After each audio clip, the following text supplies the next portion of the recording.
সকলোকে নমস্কাৰ জনাই অন্য টিভিলৈ স্বাগতম জনাইছোঁ। এফালে ওলাই মেলি ৰেডি হ'লোঁ টাউন যাবৰ কাৰণে, আৰু বহুত দিন হ'ল টাউন যোৱাই নাই। তো যিদিনাখন জুবিনদাৰ মৃত্যু হৈছিল সেইদিনাখন আমি টাউনতে আছিলোঁ, আৰু খবৰো তেনেকৈ ফটককৈ শুনা নাছিলোঁ, মোবাইলো চোৱা নাছিলোঁ বিশেষ এটা কামৰ কাৰণে। তো মোবাইল যেতিয়া চালোঁ তেতিয়া দেখিলোঁ নিউজটো, চাৰিওফালে হুলস্থুল লাগি গৈছে। তেতিয়া যে বুকুখন খুন্দা মাৰি ধৰিছিল, কি কৰোঁ কি নকৰোঁ এনেকুৱা অৱস্থা হৈ গৈছিল। তথাপিও কামটো এৰিও আহিব পৰা নাছিলোঁ।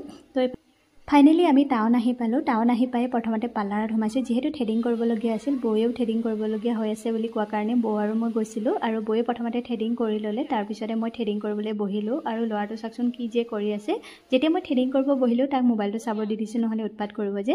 বৌক ক'লোঁ টাউনৰ ফালেদি যাওঁ ব'লকচোন। টাউনৰ ফালেদি আহিছোঁ, মানুহ যে ইমান ভিৰ হৈছে, যিহেতু মাজতে বন্ধ হৈ আছিল নহয়নে।